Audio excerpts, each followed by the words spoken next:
What is up, everybody? Mikey there, Panzernator here with Dapeeks. What's up? And we're going over more of our Hearts of Iron guide. So I did a few things between this episode and the last. I changed up the air wings and deployed some of our planes. So I split our fighter wing, and instead of one wing of 200, two wings of 100. Deployed two wings of tactical bombers, a wing of close air support, and a wing of naval bombers. Assigned most of them to armies, but the naval bombers to the North Sea. We didn't talk about this, but air wing size, I'm sure people have questions. What's the best air wing size? There are two trains of thought. It's either 100 or 200. 100 is the amount where it's something to do with ace generation. So you don't get any. You get debuffs to ace generation if it's smaller than 100, but once you're above 100, getting bigger doesn't make it any better. Also, air bases are of size increments of 200, right? Each level of air base is 200 capacity, so you want it to be round numbers that can fit within 200. So 100 is a good one to go to. Same thing, 200. So basically, you could have an air wing for each level of air base in the region. Finally, the reason I pick 100 though is because of that ace generation to kind of min-max that, and also remember how whenever you sign a fighter air wing to an army, how it rebases to try and cover it the best possible way. Splitting it up in 100 allows you for doing wings of 100 instead of 200. Means if you have 200 fighters assigned to an army, for instance, it can cover two air zones instead of just one, because often you're going to be fighting, a front line might cross over multiple air zones, or you're attacking from one into the other. So it allows you to cover more area, and also allows your planes to more evenly distribute them throughout airfields. The only weird air wings you usually have are carriers, because deck space is limited. So we're going to unpause, and also we're going to speed up the game just a little bit. Speed 1 is what we're on now. Speed 5 is the fastest. Usually I'll play on speed 4 during peace and speed 3 during war. So what you can do is in single, or you can press plus or minus. You can usually in single player you can pause with pause with the space bar, but you can't do that in multiplayer. I think I control the speed because I'm the game host, so I'm gonna just bump it up to speed 4, and we're gonna go through time period. So what do we have? What's this? Missing equipment production. Okay, players lagging behind. When does the fun start? That's you. Soon. So notice how we're missing production for naval bombers. Go in the production screen, add a line of naval bombers, and drag and drop it up next to the other airplanes. So to add a line, I press build aircraft. Yep. Select naval bombers. DO-22. Yep. And drag them up where? I like to organize things so have the airplanes with the other airplanes.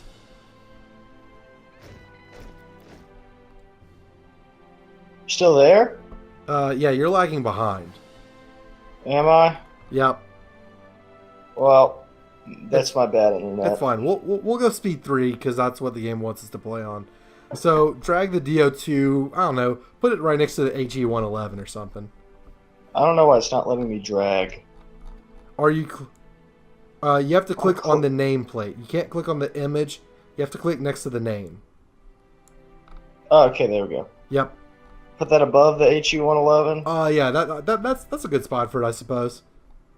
I like naval bombers because they're a good way of destroying enemy ships without, sacrificing too much of your own. Yeah. It's a lot more cost efficient to just, send torpedo bombers patrolling the channel than it is to send out the Kriegsmarine. Yeah. It's a lot easier to build 10 more airplanes than it is to build another Bismarck. So, we're basically waiting right now for the Spanish Civil War to trigger, for our national focuses and our research to finish, and also for more divisions to deploy. So, I'm going to try and bump it up one more notch of speed, up to speed 4. Hopefully you won't lag behind. So now the game's running. Things are building. Troops are planning. Troops are building planning bonuses. So if you select our infantry army, you can see it's maxed out its planning bonus and its entrenchment, all that sort of thing. So we're, things are moving. We're getting things going. Let's move. Yeah, well, I'm gonna move the naval bombers a little bit. And yeah, so things are progressing. This is where you can do some planning. It's just you kind of monitor all your equipment. So if you open the logistics tab, notice we have a lot of equipment shortages because we're training new divisions, right? Yes. So we need a lot more Mausers because we're training a lot of new soldiers. Yes. So there we go. That is that. And so we're gonna have to build some to. It's still showing that we're lacking oil. Yeah, no, it'll show that until we. It'll show that until we. Okay, let's pause. So it'll show that until we fix it or until we don't need it anymore. Okay, so notice we completed our Rhineland focus in the National Focus Tree, right? Yeah. So this nifty news pop-up shows up. Remilitarization of the Rhineland. And, it's just some flavor, text, a picture, all that sort of thing. You can either click the arrow at the top left and the event will go into your events and decisions, which I like to... Actually, that's kind of cool. Or if you click it is German territory, it'll dismiss it. So that's So good. what can I click? Do you have the event popped up? Yeah, and there are options besides it's German territory? Well, there's an arrow in the top left of the screen, which will save it in the decisions. Oh, okay. And in the events and decisions, you can either have it an event pop-up or a news pop-up. So you can either tell it to just show up in the decisions and you have to go back and look at it later, or if it'll show up on your screen like it did, just now, right? Mm-hmm. Okay, so national focus completed. It says details are okay, right? Click it's German territory, right? Yeah. I mean, there's no options. Sometimes there will be options, and you want to weigh the options and pick which one's the best. So, like, France is getting an option saying, hey, Germany remilitarized the Rhineland. They could be like, oh, hell no, or like, yeah, we're not going to do anything about it. Okay. So I think they're not doing anything about it. So, national focus complete. If you click on details, it'll bring you to your national focus tree, right? And yep. And then you can select another national focus. 4-year plan. We're gonna go with that, but okay, I just want you to go mouse over Anschluss. We can't select Anschluss right now, right? Anschluss. Rhineland to the bottom right. Follow the tree, kind of. Oh, there it is. Okay, I got it. So if you mouse over it, it'll tell you why we cannot do the Anschluss right now. Mm-hmm. We need at least 55,000 manpower of divisions in field. And so how you tell that is if you mouse over our manpower, mm-hmm. notice it'll show free manpower and then used manpower and a breakdown for field. So notice how under Army it says 480,000, 269 in the field, 210 in training. Mm-hmm. We need that in the field number to be 550,000 or greater for us to be able to pick the Anschluss focus. Okay. So we're not going to be able to do Anschluss Austria until, we have enough troops to intimidate Austria to give us our land. So a good idea right now would be to select the 4-year plan because industrial national focuses are always good to take early. Damn it. What if I wanted to do oppose Hitler? You would have to make the decision at the beginning. So for the purpose of this tutorial, we're just doing historical Germany. The Civil War is very hard to win. Even for me, with hundreds of hours in Hoi 4. So, just doing historical Hitler, it's a historical Hitler. Historical Germany, it's a little bit easier to learn, and, it's not everyone will have the oppose Hitler option, because that comes with Waking the Tiger. So, I would select 4-year plan. Or air innovations, is that a good one? Those are good, but... Again, those just plan. give you bonuses, research bonuses to your airplanes. You want to get your industry up first. So you'd rather have a lot of old planes and then get the new ones later than to have the best planes research but not have the means to produce it. Yeah. All right. So notice now we have a lot of political power. Notice we have the modified government node icon. It's the gold government building with the exclamation point. If you click on that, it opens up our political screen, right? Yes. You remember this with your advisor and your staffs and your research and production. So we can do a lot of things. We can change our manpower laws. We can change our exports or whatever. I recommend for the first one of two things. Either hire a theorist or get a silent workhorse.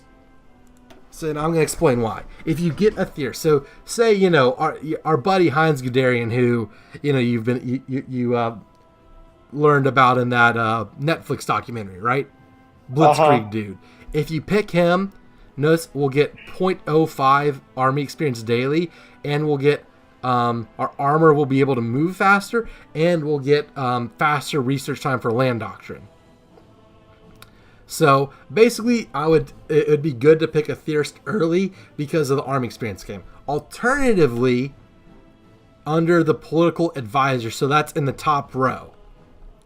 Silent workhorses are good because they give you political power.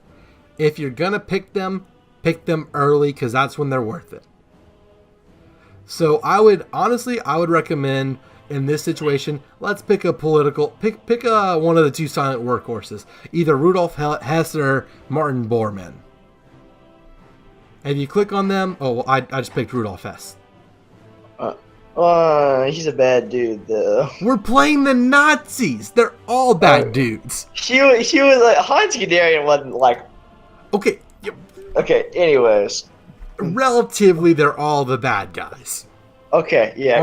They're on the bad team. Let's put it that way. Yeah. So sure. Picking him, it'll boost the political power gain. And you remember our MIFO bills? Yeah. We can, if we have more political power gain, we can choose those for longer. So I'm going to unpause, and we're going to keep going. Okay. So I want to hire Heisenberg next. Heinz Guderian? No, Heisenberg is the theorist. What does he do? The nuclear dude. Oh, no, you don't want him early. Oh, okay. Because we can't research a nuclear tech until 1940. Okay. So, what would be if you want to use nuclear weapons, what might be a good idea is to take one of the land theorists early, and then switch to him later. Werner von Braun or him. Or, if you want to boost your Navy or your Air Force early, you can pick those instead and get Air or Navy experience, which is a little bit more difficult to come by. You can get Army experience from volunteers to the Spanish Civil War, or from exercising troops once you have... Do we have enough political power to hire somebody? No, right now? You need... I'll tell you, usually need 150, some cost more, some cost less.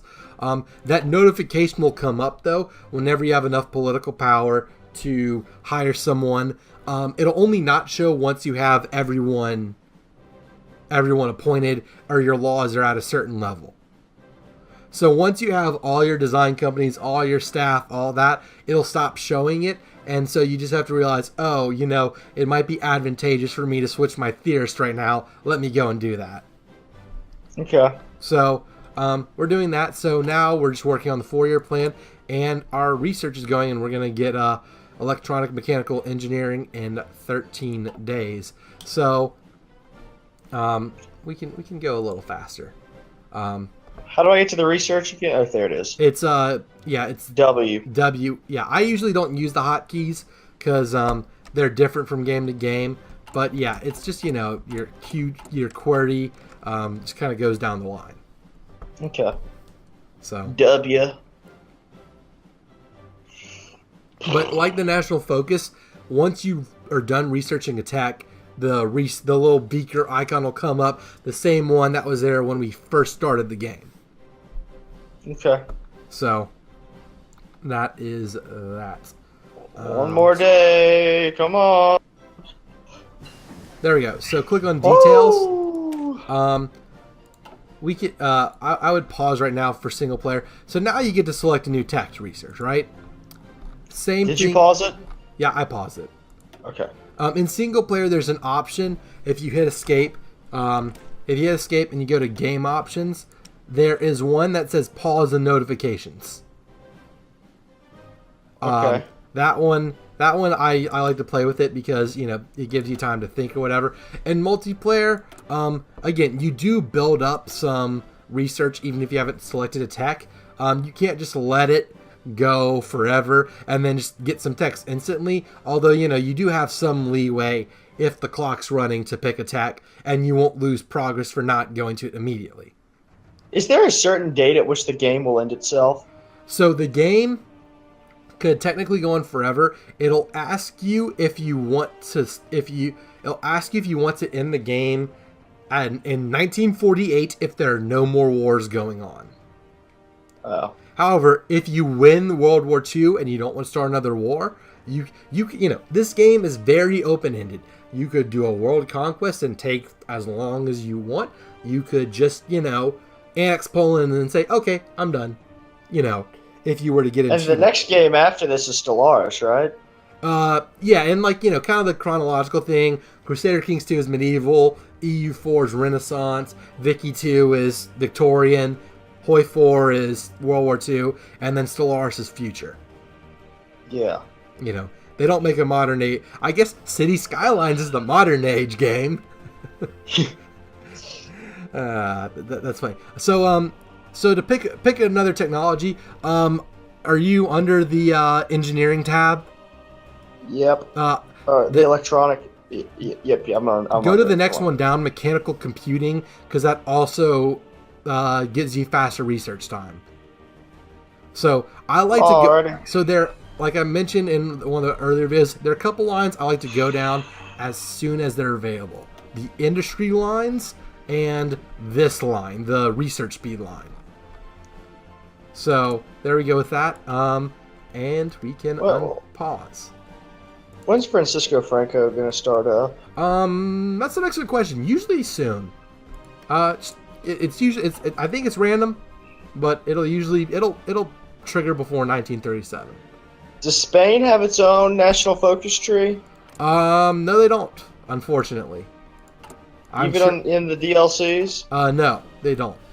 That's pretty lame. I think they're on the short list. So on release, they had all the major countries and DLC for Poland. First DLC was the Commonwealth. Second DLC was Czechoslovakia and some of the Balkans, so Romania, Yugoslavia, Bulgaria. And Waking the Tiger was China. So they revamped Japan, they revamped Germany, they did Manchukuo, China, Kami China, and the Warlords. Although all the Warlords have the same focus tree. So it's not entirely unique. So that's actually a good stopping point. We kind of talked about, you know, research and national focuses some more. And hopefully in next video, the Spanish Civil War will trigger. So hope this guide was helpful. Less, you know, we're getting in a part of the series where it's going to be less dense just talking about everything and more of just handling things as they show up, which honestly I think is going to be easier to learn from, personally. So, any questions from you? Negative, Garrus Rider. Alrighty, then if any of you back home watching this have questions, feel free to leave a comment. I will try and answer as quickly and as accurately as possible. If this guide was helpful, then thank you so much for watching. Please consider leaving a like, subscribing to the channel, following me on Twitter, and checking out my Patreon page. Thanks so much for watching. Until the next one, it's Mikey Panzernator signing out. See you, nerds.